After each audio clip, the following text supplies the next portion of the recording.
love the experience of learning with your kids and learning about life together. But some days you want to do something else. Never the twain shall meet, or could it? Hi, I'm Teresa from CapturingTheCharmLife.com, and I'm here to help you turn your homeschool challenges into your homeschool charms. Yesterday I had a chat with Isis Loran from Nature Homeschool. Her and I were chatting about all things homeschool, how she came into homeschooling, and about one of her challenges, that of wanting to homeschool and be with her 4 young children, and also wanting to pursue a professional life and actually being the sole sole provider of her home for the last while. She feels a special pressure to do so. So how do you balance those two, wanting to homeschool and wanting to create an identity outside of homeschool mom? The homeschool mom identity is a pretty hefty one.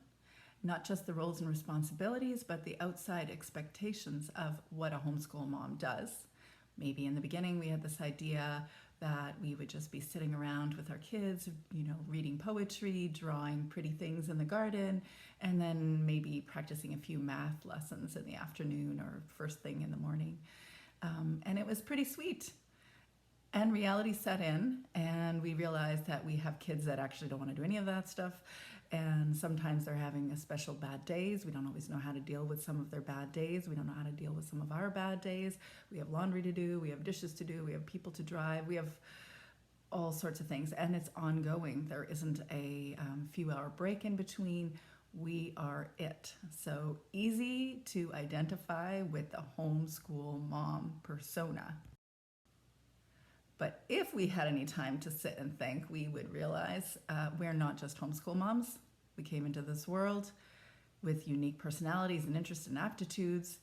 And we are not just mom. We are not just a wife or partner. We're not just a sister. We're not just anything in relationship to another person. Sometimes we are just us, and we don't always have time to figure out who the just us is. The goal is to practice figuring out who the just us is, or in another way of saying it, learning to become you. Incorporating you into your homeschool is useful when it comes to learning or the fun activities you do together, and that is valuable, but sometimes homeschool moms want to do other things, like establish a business, as in Isis' experience. I will let you listen to the details of that conversation on my podcast that will come out next week. We certainly established that there is no perfect balance in this.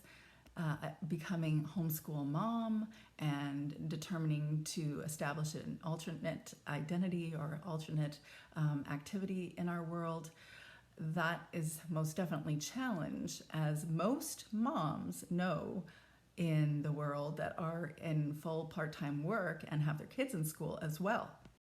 What I do know for sure is that there is a gradual lessening of intensity and responsibility as our children get older, although sometimes, truthfully, those little people have little needs and bigger kids have bigger needs. That's definitely true. But they, as older kids, do take on some of the more time-intensive, demanding needs, and therefore you do have more time as time goes on. So there is that aspect. And the other aspect to really delve into is determining, do I know who I am? Sounds kind of cliche, right? A discussion that comes often in culture, except that it's true, and there's a reason why people talk about it. So do you know who you are? If you want to explore a little bit more of that, I do have a PDF discussing becoming you. It's a process. There's no magic pill. I'm not going to be able to tell you any more than I'm going to try and figure it out for myself over the years. But balancing you as whoever you are, and also as a homeschool mom, feeling a sense of satisfaction that you are actually pursuing both those identities, yeah, that can be done. I hope this gets you thinking about who you are And we can talk more about it next week when the podcast is released. You can find it on www.capturingthecharmedlife.com. I hope you and your kids have a charmed week.